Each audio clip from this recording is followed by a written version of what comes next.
Harriet.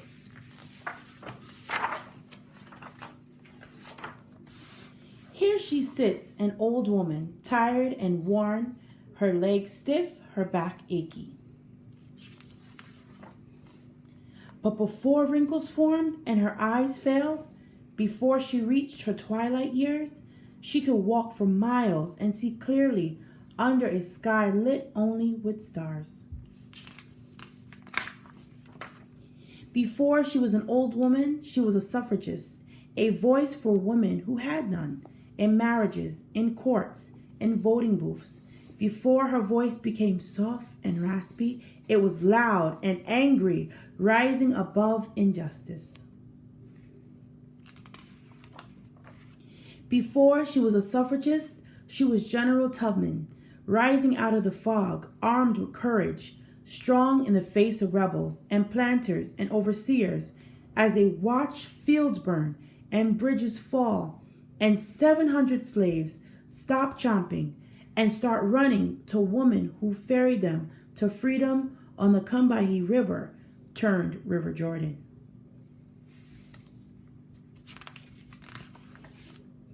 Before she was General Tubman, she was a Union spy, carrying secrets across battlefields to soldiers fighting in the Civil War for President Lincoln to end slavery.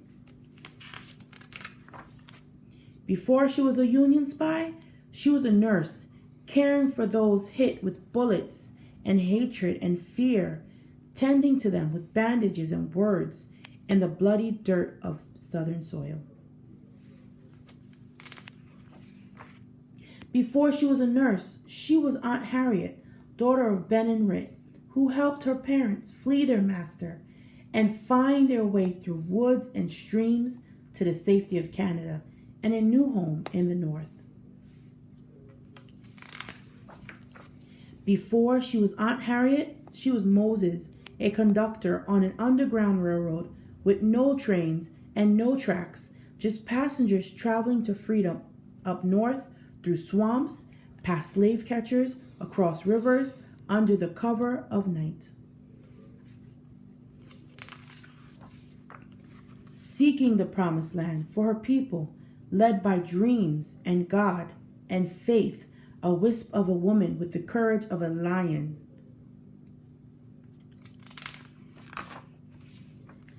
Before she was Moses, she was Minty of Maryland, of one slave owner, and then others who worked her, punished her with lashes, broke her back, but not her spirit. Before she was Minty, she was Araminta, a young girl taught by her father to read the woods and the stars at night, readying for the day. She'd leave behind slavery along with her name and pick a new one, Harriet. And remember her days as a suffragist, as a general, as a spy, as a nurse, as Aunt Harriet, as Moses, as a conductor,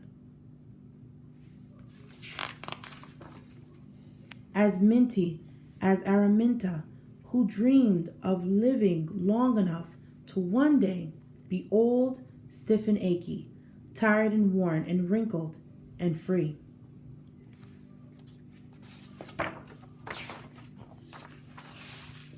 Until next time, before she was Harriet.